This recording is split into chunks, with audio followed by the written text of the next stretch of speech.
Jennifer Davis here, and I'm joined by a father and a daughter today. We get two Sislers, Katie Sisler and Wendell Sisler. Thank you both for joining us. Yeah, Glad to no be here. problem. Okay, so where is everyone today? Wendell, you're in North Carolina. Wilmington, North Carolina. At the Mhm. beach. And Katie, where are you? Chicago. Chicago, and I'm in DC. So isn't technology amazing? Okay, so today we want to talk about differences between spine surgery, sort of past and present. We hear the doctors at VSI say a lot of times that spine surgery today is not what your father or your grandfather had. And so we want to dig into that and talk about what does that mean? What are the differences? And we're going to look at three main differences today. And we want to start with how invasive surgery was. Katie, you had a spinal fusion very recently in April of 2022. Dr. Colin Haynes at VSI did it. Wendell, you had a spinal fusion, yes? Yes. And it was about 20 years ago. So we want to compare your experiences. So let's start with the surgical approach and the incision. What's the difference? Katie, let's start with you. How big is your incision? It's 2 to 3 inches just on my back, and then on my side, I have an incision that's probably like 2 inches. All right, Wendell, how big's your incision? Oh, 10 inches, maybe longer. Can't really see it. It's on my back. And But it's I quite felt big. lucky yeah, that I only had one in my back because they were contemplating also going in through the front. So I would have had another one um, on my stomach. And I sort of rebelled at that, but that was a major discussion. At that point in time, they did that about 50% of the time for what I had. You still had a major incision in the back. Must have gone Correct. through muscle too, right? Yep. Because that can be So, really painful. All right, Katie, what do you know about your approach, how they did it? So, yeah, I'm somebody that always has a lot of questions. So, Dr. Haynes quite literally walked my dad and I through the entire process of what he was going to be doing. So, mine was broken up actually into two different surgeries on 2 different days. So, part one of the surgery was going in through the side. Dr. Haynes made a small incision on my left side, like kind of a couple inches above my hip, like my pelvis. Um, and he kind of just like shimmied the muscles around. And he went in and took out my bad disc that was between my L3, L4 vertebrae. He would take it out, then close me up. And then I went into recovery. And then the next morning, I was taken back into surgery. And then that's when he went in through my back, like on the right side of my spine, made another like 2 to 3 inch incision. And then that's when he put in the cage with also the cadaver like pieces in it, and the screws to go in. And it's now considered minimally invasive, right? Because Yeah, yes, it's yeah. 2 days, but I mean, why was it minimally invasive in your mind? Because the incisions are so much smaller, which means that they don't have to move as many vital muscles. Like with my dad, they had to make the incision so big because they quite literally had to like move everything around. Whereas with me, they just kind of like shimmied their way through with much smaller instruments, um, and smaller cameras. And Dr. Haynes also like with my approach, I'm highly certain, Dad, I don't know if you remember, but I'm pretty sure part of mine was like the instruments that Dr. Haynes used were partially like robotic, where like my dad didn't have any of that. So obviously Dr. Haynes was the one using said technology, so it wasn't like a full robotic surgery. But the tools that he had were much more just like highly specialized than anything my dad had. Let's talk about number two, the hospital experience, the length of time you were there, whether you lay in bed for long periods of time or had to get up and moving. Katie, why don't you start with this one? What was your hospital experience like? You were there for a few days. Yeah, I was there for 4 or 5. I remember they wanted to release me one day, and I was like, absolutely not. Like, was like, my body's not there yet. I'm not ready. I was like, I'm totally not ready. But my dad and I are opposite in that way. My dad's like, if I can get up and walk, like I'm leaving. And I'm like, no. So But they did make you get up and walk quickly, like pretty oh early my God, on, didn't yeah. they? It's like you wake up from anesthesia and they make you walk. They made me walk from my bed that I was on from transport from the operating room to my bed in my room, which just like it's just a lot because you're like not even that fully awake yet. And they're just like, okay, get up and walk. And I'm like, oh my gosh, okay. Every patient I talk to talks about how sort of surprising that is, that right, that after what you've just gone through, you get up and walk. Wendell, how long did you wait before you walked? Do you remember? Like, was it right away? No, not that I remember. I don't think I really walked until the next day. Yeah. Because remember, I had been surgically out for several hours. It was like a 4-hour surgery. Katie's wasn't that long, if I remember correctly. But I had been, out for 4 hours. So the coming back and getting off of the drugs, they were much more conscious of what I was doing and was I awake, and kept checking on me.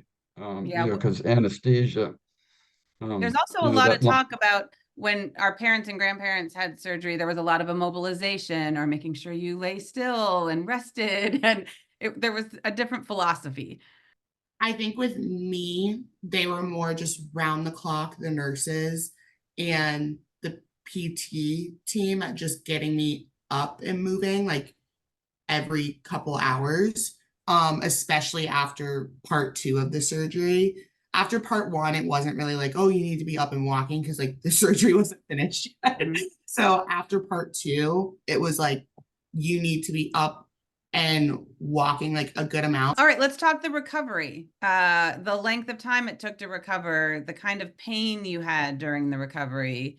Wendell, how about you go first on this one? What do you remember about your recovery? It was pretty hard, wasn't it?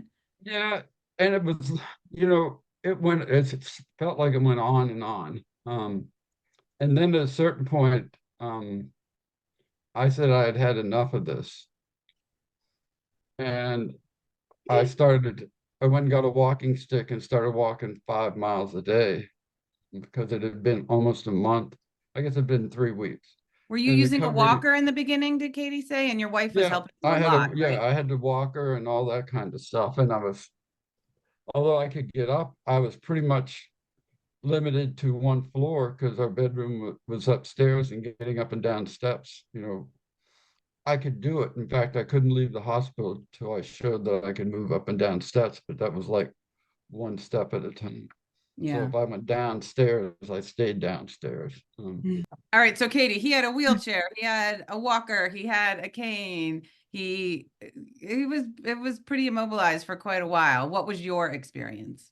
It's just always in the back of your head. Like in my spine surgery, like Dr. Haynes was like, you need to be moving because like when you don't move, your body isn't healing correctly. And I think like with my dad, like I remember him being like literally like in bed, like being confined to the first floor. Whereas like me, I was like going up and down the stairs. Like stairs are tough after spine surgery. So you have to go really slow. But like it was like very different between my dad and I. I was definitely like up and moving, like still definitely resting when I could, but like very much focused on just being as mobile as I could, even though my dad was as mobile as he could, but that's because he's my dad. Like he's just he's just built different. So On the go. So, people do talk about the differences now and then. What do you think people need to know about how different it is now or how far it's come?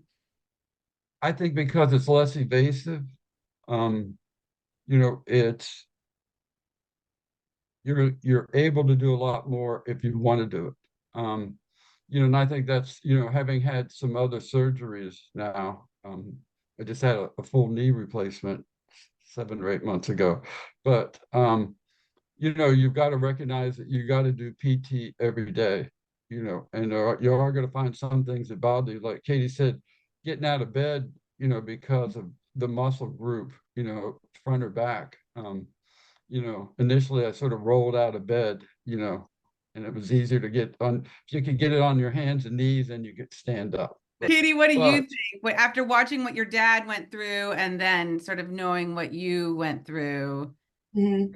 are you happy that it's come along? And yeah, how much do you Oh, think it's come along? yeah, for sure. I think my family and I did every little possible thing we could, and Dr. Haynes, for me to avoid having spine surgery. Because even though it's come a long way, it's still a lot on your body. It took both my dad and I a year to fully recover. And I think it's just, I'm so glad that I went through it, and I advise other people to go through it. And like Dr. Haynes has a saying, like sometimes your body just needs surgery and your body's telling you you need surgery. And when you get to that point, you have to listen to your body. And luckily, like spine surgery has come such a long way that you don't need to be like a young, healthy person like myself to get spine surgery anymore. Like, I think older people like my dad could get the same surgery that I got. It would be a bit tougher of a recovery, but like you're still going to be up and moving every day. You're still going to be hopefully like walking like a mile within the first couple of weeks. Like, it's not going to be like my dad where like he's like, I'm going to go walk 5 miles when he probably shouldn't. Like, so I think it's just, I think with it being less invasive, it caters towards more people. But that was the last question I wanted to ask. How is everyone doing now? You're both great, right? Are you still walking 5 miles a day, Wendell? sometimes more, Wow. because Every day? I'm at the, yeah. So I average about between 10 and 12,000 steps a day, which is, 5 or 6 miles a day. But there are days that I get to 20,000 steps, I'm jealous, 365 Wendell. days. I want to go on a 6 mile beach walk every day. That sounds amazing. Katie, how are Yes. you now? I'm super, super well. I have a follow-up with Dr. Haynes in October. I'm one of Dr. Haynes's like most needy patients. I'm so well aware of it. But it's also one of those things like once you have a spine surgery, you kind of just want to do checkups. Because it's like once one part of your spine goes bad, it is always like in the back of your mind, like, oh, will another part go bad? So, and with me being so young, I just like to keep myself as healthy as I can. But no, I'm doing well. I'm back doing cycling on my Peloton. I do Pilates, I do bar. It's definitely like me relearning, because after back surgery, you have to, in physical therapy, basically retrain your entire body. Because for years my body was built on a spine that wasn't stable. So I had to learn how to like squat. I had to readjust my walking gait. Like, so it took a year for me to like finally feel comfortable like going back and joining like a Pure Bar and going to a bar class. Like, buying my Peloton was a huge deal because like I never thought I'd cycle again. And like my dad cycles too. I got him a Peloton subscription, so he's been doing like workouts on the Peloton subscription. So yeah, I think we're both doing really well. Obviously my dad's like 50 years older than me, but like I think he's doing great. Like, I think I think my dad's the healthiest of all of us in my entire family. So I mean, 6 mile walks, I'm gonna bet so. So you guys, this is such an interesting conversation. Thank you both for talking with us and explaining it.